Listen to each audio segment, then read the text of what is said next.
Hello everyone, in this video we are going to discuss about limiting reactant या फिर limiting reagent. Guys, limiting reactant क्या होता है? Reactant which reacts completely in a balanced chemical reaction is called limiting reactant. जो भी reactant पूरी तरह से रिएक्ट हो जाता है बैलेंस्ड केमिकल रिएक्शन में, उसी को ही हम बोलते हैं लिमिटिंग रिएक्टेंट। और जो रिएक्टेंट पूरी तरह से रिएक्ट नहीं होता है, पूरी तरह से कंप्लीटली कंज्यूम नहीं होता है बैलेंस्ड केमिकल रिएक्शन में, उसे हम बोलते हैं एक्सेस रिएक्टेंट। जो कंप्लीटली हो जाए कंज्यूम वो हो जाएगा लिमिटिंग रिएक्टेंट, जो कंप्लीटली कंज्यूम ना हो वो हो जाएगा एक्सेस रिएक्टेंट। जैसे कि आपको एक एग्जांपल लेके बताए कि सपोज करो यहाँ पर एक ना ये एक ऐसा सा है, ये इस तरीके से एक ये है, एक बच्चा सा है और थोड़ा मोटा सा है ये। तो ये क्या करता है, थोड़ा मोटा सा ही है ऐसा समझो। तो ये क्या करता है, कोचिंग पे जाता है रात के टाइम पे। और जैसे इसी कोचिंग ख़त्म होती है ना, तो आते टाइम पे ये किसी होटल पे रुकता है और होटल पे अपना 4 कटोरी तो सब्जी खाता है, 4 कटोरी सब्जी खाता है और 12 रोटी खाता है। तो ये इतना खाता है तब जाके इसकी ना पेट भरता है। 4 कटोरी सब्जी और 12 रोटी खाने से इसका पेट भरता है। अगर ये इतना नहीं खाता है ना, तो इसका पेट पूरे का पूरा नहीं भरता है, मतलब कि रिएक्शन पूरी नहीं होती है। अगर ये उतना खा लेता है तो रिएक्शन पूरी हो जाती है। अब एक दिन क्या हुआ, ये कोचिंग से आ रहा था, थोड़ा सा लेट हो गया आते आते। और लेट होने पे इसको ना 12 रोटी तो मिल जाती है, लेकिन ये 4 कटोरी सब्जी की बजाय ना एक ही कटोरी सब्जी की मिलती है। तो कहने का मतलब क्या हुआ, अब तो रिएक्शन पूरी हुई नहीं, इसका तो पेट भरा ही नहीं। पेट नहीं भरा तो पेट किसकी वजह से नहीं भरा भाई? कम क्या पड़ गया, ये सब्जी कम पड़ गई ना। यहाँ पर ये सब्जी कम पड़ गई तब जाके इसका पेट नहीं भरा। तो यहाँ पर जो भी चीज़ रिएक्शन में जो भी चीज़ कम पड़ जाए और पूरी की पूरी कंज्यूम हो जाए, जैसे कि यहाँ पर इस केस में 1 कटोरी सब्जी लिमिटिंग रिएक्टेंट कहलाएगी, लिमिटिंग रिएक्टेंट कहलाएगी इस केस में। तो जो भी चीज़ कम पड़ जाए या फिर जो कंप्लीटली कंज्यूम हो जाए वो होते हैं लिमिटिंग रिएक्टेंट, जैसे इस केस में 1 कटोरी सब्जी। और जो रिएक्टेंट कंप्लीटली कंज्यूम नहीं हो या फिर फालतू रह जाता है उसे हम बोलते हैं एक्सेस रिएक्टेंट। तो ये होता है गाइस अपने पास लिमिटिंग रिएक्टेंट और एक्सेस रिएक्टेंट। आगे देखते हैं लिमिटिंग रिएक्टेंट निकालने के रूल्स। इसको एक क्वेश्चन से समझते हैं गाइस। एक क्वेश्चन है, A B2 के साथ रिएक्ट कर रहा है। ए एटम B2 मॉलिक्यूल के साथ रिएक्ट कर रहा है और AB2 वाला कंपाउंड बना रहा है। इस रिएक्शन में बताना है कि लिमिटिंग रिएक्टेंट कौन सा है। तो गाइस इसको कैसे सोल्व करोगे? इस रिएक्शन में भी इन डेटाज में बताना है कि लिमिटिंग रिएक्टेंट कौन सा है। इसको कैसे सोल्व करोगे, पहले अपने को ध्यान में रखना है कि जो भी रिएक्शन दी हुई है ये बैलेंस होनी चाहिए। तो गाइस ये रिएक्शन ऑलरेडी बैलेंस्ड है, ठीक है। अब निकालते हैं कि लिमिटिंग रिएक्टेंट कौन सा है। अब देखो 300 एटम्स हैं ए के, 200 मॉलिक्यूल्स ऑफ बी के साथ रिएक्ट कर रहे हैं। तो गाइज ये टर्म है 300 एटम्स। गाइज एटम्स हो या फिर मॉलिक्यूल्स हो, एटम्स हो या फिर मॉलिक्यूल्स हो, है तो पार्टिकल ही, है तो दोनों ही पार्टिकल ही। तो गाइज आप ऐसे देख सकते हो 300 एटम्स ए के, 200 मॉलिक्यूल बी के साथ रिएक्ट कर रहे हैं, या तो ऐसा भी बोल सकते हो कि 300 पार्टिकल ए के, 200 पार्टिकल बी के साथ रिएक्ट कर रहे हैं। तो 200 पार्टिकल बी के साथ 200 एटम्स ए तो रिएक्ट कर जाएंगे। 200 एटम 200 पार्टिकल बी के साथ 200 पार्टिकल ए रिएक्ट कर जाएंगे। 200 पार्टिकल बी के साथ 200 पार्टिकल ए तो पूरे के पूरे रिएक्ट कर जाएंगे। मतलब बी वाला जो है ये तो कम्प्लीटली कंज्यूम हो गया। तो 100 एटम्स ए के रह जाएंगे ना, तो बी वाला कम्प्लीटली कंज्यूम होगा। इसलिए यहाँ पर हम बोलेंगे कि बी लिमिटिंग रिएक्टेंट है। B is limiting reactant. Similarly यहाँ देखते हैं गाइस, 2 मोल ए के हैं, 3 मोल बी है। ये दोनों ही आपस में रिएक्ट कर रहे हैं। तो यहाँ पर क्या होगा, रिएक्शन से भी हम देख सकते हैं कि 1 मोल इसका 1 मोल इसके साथ रिएक्ट कर रहा है। कहने का मतलब 2 मोल अगर ए के हैं तो ये केवल 2 मोल बी के साथ ही रिएक्ट करेगा। 2 मोल ए के 2 मोल बी के साथ ही रिएक्ट करेगा। तो 2 मोल ए वाला तो पूरा का पूरा कंप्लीटली कंज्यूम हो गया और 1 मोल बी का बच गया ना। 2 मोल ए 2 मोल बी के साथ रिएक्ट कर जाएगा तो 1 मोल बी का बच गया ना। तो यहाँ पर ए वाला कंप्लीटली कंज्यूम हो गया है और बी वाला बच गया है, इसलिए ए को लिमिटिंग रिएक्टेंट बोलेंगे और बी को हम बोलेंगे it is excess reactant. Similarly यहाँ पर ए एक्सेस रिएक्टेंट हो जाएगा। ऐसे ही आगे देखते हैं, 100 एटम्स ए के, 100 मॉलिक्यूल्स बी के साथ रिएक्ट कर रहे हैं। मतलब वही 100 एटम्स हो या मॉलिक्यूल्स हो, है तो पार्टिकल ही।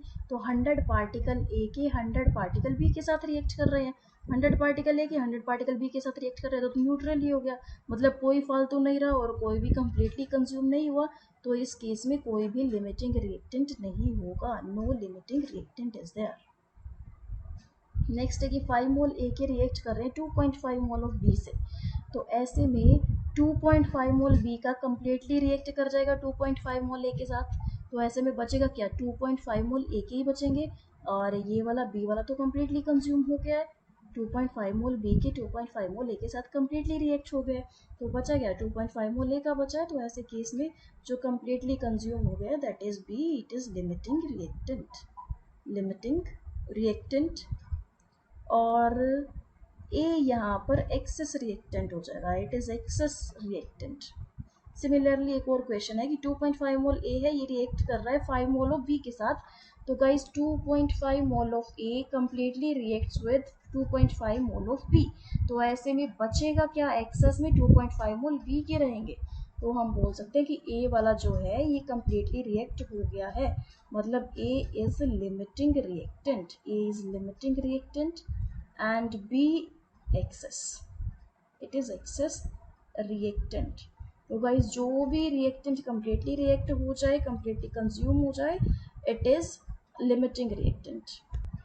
एक और क्वेश्चन देखते हैं गाइज लिमिटिंग रिएक्टेंट पे, यहाँ पर देखो N2 रिएक्ट कर रहा है H2 के साथ और 2NH3 बना रहा है, और कहता है calculate mass of ammonia produced if this gram of nitrogen reacts with 1000 gram of H2।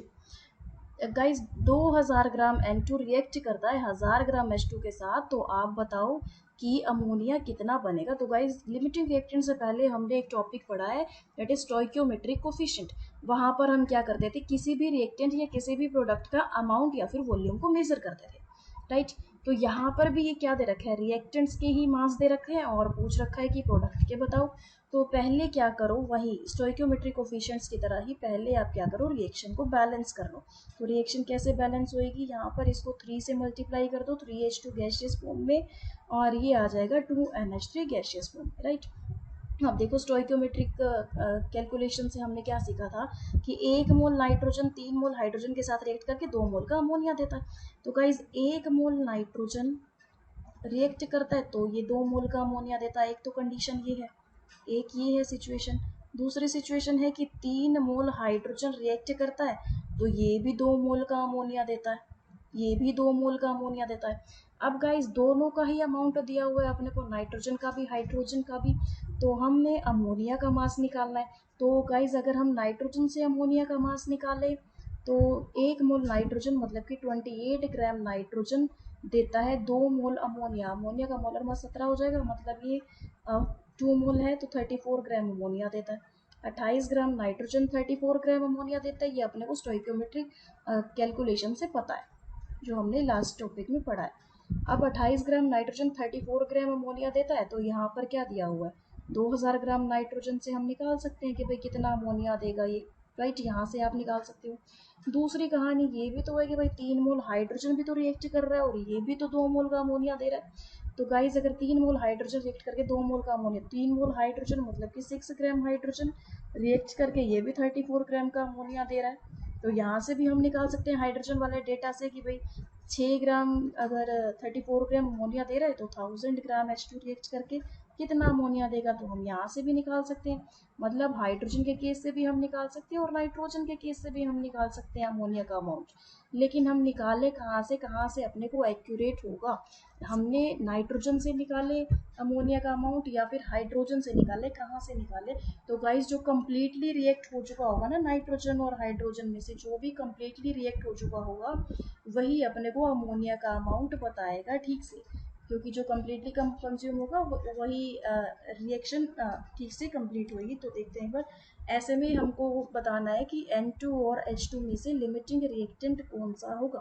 तो गाइस पहले इनमें से ये निकालो लिमिटिंग रिएक्टेंट कौन सा है, जो भी इन दोनों में से लिमिटिंग रिएक्टेंट होगा आप वहीं से अमोनिया का अमाउंट निकाल देना। तो लिमिटिंग रिएक्टेंट के लिए स्टेप 1 में कुछ स्टेप्स हैं जिसको कि हम देखते हैं। फर्स्ट स्टेप है कि इसमें अपने को केमिकल रिएक्शन को बैलेंस करना होता है, तो ये हमने ऑलरेडी कर दिया, केमिकल रिएक्शन को बैलेंस, जो भी रिएक्शन दी हुई है उसको हमने बैलेंस कर दिया। फिर है इसका और स्टेप कि आप क्या करो, जो भी अमाउंट दिया हुआ है ना अपने को, कन्वर्ट गिवन अमाउंट इनटू मोल, उसको आप ना मोल में कन्वर्ट कर दो, जो भी अपने को अमाउंट दिया हुआ है उसको आप मोल में कन्वर्ट कर दो। तो गाइज M2 के केस में अपने को दिया हुआ है 2000 ग्राम, इसको मोल में कन्वर्ट करेंगे तो ये कितना आ जाएगा, given mass divide by molar mass होगा ना मोल निकालने के लिए, तो ये 28 ग्राम हो जाएगा। सिमिलरली यहाँ पे हाइड्रोजन के केस में भी हम क्या करेंगे, मोल निकालेंगे। हाइड्रोजन का दिया हुआ है अपने को मोल, सॉरी 1000 ग्राम दिया हुआ है, तो 1000 को आप डिवाइड कर दो 2 से, ये मोल आ जाएंगे, मतलब हाइड्रोजन के आगे 500 मोल और नाइट्रोजन के आ जाएंगे, इसको डिवाइड करोगे तो 71.428 मोल, इतने मोल आ जाएंगे। अब आपको क्या करना है, स्टेप थर्ड में एक बार यहाँ पर देखते हैं। स्टेप थर्ड में आप क्या करो, जो भी मोल निकले हैं उसको डिवाइड कर दो स्टोइकियोमेट्रिक कोफिशिएंट से, divide mole bye it's stoichiometric coefficients. ये है अपने पास स्टेप थर्ड। तो अपने को मोल जैसे नाइट्रोजन के 71.48 मोल 428 मोल आए, इसको हमने स्टोइकियोमेट्रिक कोफिशिएंट्स कितना है, नाइट्रोजन के पास तो एक ही है तो एक से डिवाइड कर दिया। ऐसे ही हाइड्रोजन है तो हाइड्रोजन के पास मोल है, सॉरी ग्राम नहीं आएगा यहाँ पर, मोल आएगा, इस 500 मोल आए हैं। तो फिर इसको आप डिवाइड कर दो इससे स्टोइकियोमेट्रिक कोफिशिएंट मतलब कि 3 से, तो इसको आप 1 से डिवाइड करोगे नाइट्रोजन वाले केस में तो ये तो 71.428 आएगा, और 500 को जब आप 3 से डिवाइड करोगे तो ये आएगा 166.66। तो गाइज अब आप नेक्स्ट स्टेप में कर लो, स्टेप 4 है इसका। जब आपने स्टोइकियोमेट्रिक कोफिशिएंट से डिवाइड कर लिया मोल को, उसके बाद आप देख लो कि कम कौन सा पड़ गया, दोनों में से वैल्यू किसकी कम है, वही का वही अपना लिमिटिंग रिएक्टेंट हो जाएगा। तो मतलब यहाँ पर 71 कम है या फिर H2 कम है, तो यहाँ पर 71 कम है, इसलिए N2 यहाँ पर हो जाएगा लिमिटिंग रिएक्टेंट। फिर से देखो लिमिटिंग रिएक्टेंट हमने कैसे निकाला इस केस में, जो भी रिएक्शन दी हुई है उसको हमने बैलेंस कर लिए, बैलेंस करने के बाद जो भी अमाउंट दिया हुआ उसको मोल से निकालने की कोशिश किया है। तो मोल कैसे निकाले, given mass by molar mass, given mass by molar mass. Third में जो भी मोल दिया हुआ है उसको हम इसके स्टोइकियोमेट्रिक कोफिशिएंट से डिवाइड कर दिया है, तो 500 डिवाइड बाई 3 आ जाएगा। फिर फोर्थ स्टेप में हमने देख लिया कि इन दोनों में से कम कौन है, नाइट्रोजन कम है या फिर हाइड्रोजन कम है, तो गाइस नाइट्रोजन की वैल्यू कम आ रही है, इसलिए डाई नाइट्रोजन जो होगा यहाँ पे लिमिटिंग रिएक्टेंट होगा, और लिमिटिंग रिएक्टेंट ही बताएगा रिएक्शन के कंप्लीट होने के बारे में ठीक से। तो यहाँ पर इसलिए हम हाइड्रोजन वाला जो डेटा है, हाइड्रोजन क्योंकि लिमिटिंग रिएक्टेंट नहीं है, ये एक्सेस रिएक्टेंट आया, तो यहाँ से हम नाइट्रोजन का अमाउंट नहीं निकालेंगे, हम नाइट्रोजन वाले केस से ही अमोनिया का अमाउंट निकालेंगे, क्योंकि नाइट्रोजन यहाँ पे लिमिटिंग रिएक्टेंट है, nitrogen is limiting reactant here. तो यहीं से हम क्या करेंगे, अमोनिया का अमाउंट निकाल लेंगे। तो गाइज यहाँ पता है 28 ग्राम नाइट्रोजन रिएक्ट करता है तो 34 ग्राम की अमोनिया देता है।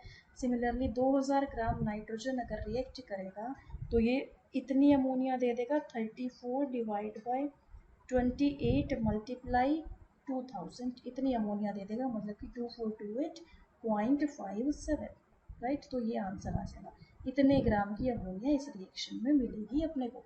अब आगे देखते हैं कि अगर कोई ऐसा रिएक्टेंट है जो कि अनरिएक्टेड रह गया है, मतलब पूरी तरह से रिएक्ट नहीं हुआ है, तो वो कौन सा होगा, एक्सेस रिएक्टेंट होगा। तो गाइस लिमिटिंग रिएक्टेंट अगर N2 है तो ऐसे में एक्सेस रिएक्टेंट कौन सा है, एक्सेस रिएक्टेंट ऐसे में है H2 यहाँ पे गाइस है एक्सेस रिएक्टेंट। तो अगर आपसे ये भी पूछ लिया जाए कि मेरे को एक्सेस रिएक्टेंट का भी अमाउंट बताओ, H2 या एक्सेस रिएक्टेंट, देखो N2 लिमिटिंग रिएक्टेंट है तो वहाँ से हमने ये अमोनिया का निकाल लिया, और H2 यहाँ पे एक्सेस रिएक्टेंट है, ठीक है एक्सेस रिएक्टेंट है, पूरी तरह से रिएक्ट नहीं हुआ है। अगर ये पूछ लिया जाए कि ये एक्सेस रिएक्टेंट मतलब कि बच गया, पूरी तरह से रिएक्शन में कंप्लीट नहीं हुआ है, तो मतलब ये बच गया। अब ये बच गया तो कितना बच गया, कोई आपसे क्वेश्चन कर ले कि ये कितना बच गया, तो आप कितना बताओगे कि इसका अमाउंट कितना है, कितना बचा है ये। तो गाइज आप क्या बताओगे, देखो इसको हम ना law of conservation of mass से समझ सकते हैं कि N2 और H2 यहाँ पर दोनों का कितना था, अमाउंट कितना था, 2000 N2 था और 1000 ये था H2, तो दोनों का अमाउंट कितना था 3000 ग्राम, राइट 3000 ग्राम। अब आप क्या करो, रिएक्टेंट का टोटल मास हो गया और प्रोडक्ट का टोटल मास कितना, अमोनिया कितनी बनी 2428.57 ग्राम बनी है ये, तो 2428.57 ग्राम बनी है। लेकिन कंजर्वेशन ऑफ मास के हिसाब से जितना रिएक्टेंट का मास है उतना प्रोडक्ट का भी होना चाहिए। तो कहने का मतलब रिएक्टेंट का अगर 3000 है तो प्रोडक्ट का भी 3000 होना चाहिए। तो लेकिन प्रोडक्ट का है कितना, 2428.57। कहने का मतलब बाकी जो रिएक्टेंट बच गया वो कितना बच गया होगा। तो आपको क्या करना है, 3000 में से 2428.57 को माइनस कर देना है, और यहाँ पर फिर ये इसका आंसर आ जाएगा 571.43 ग्राम, जो कि ये हाइड्रोजन रह गया है एक्सेस रिएक्टेंट में। फिर से देखते हैं गाइस क्या सीखा है हमने अब तक। ये अपने को नाइट्रोजन हाइड्रोजन के साथ रिएक्ट करता है, अमोनिया देता है और कहता है कि अमोनिया का मास निकालो।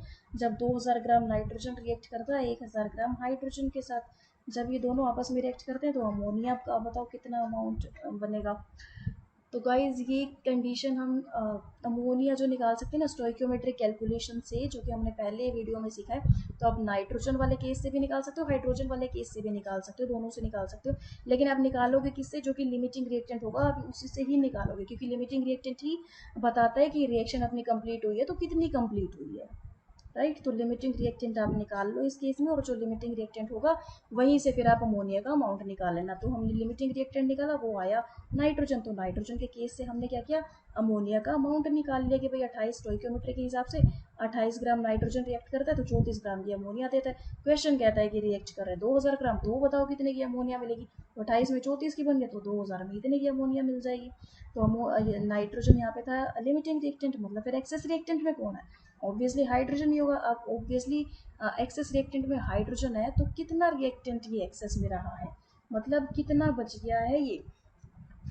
तो फिर आप देख सकते हो कि अमाउंट टोटल कितना है, ये 2000 ग्राम था और ये 1000 ग्राम था, तो 3000 में से अमोनिया कितनी बनी, 2428.57 ग्राम की अमोनिया बनी है।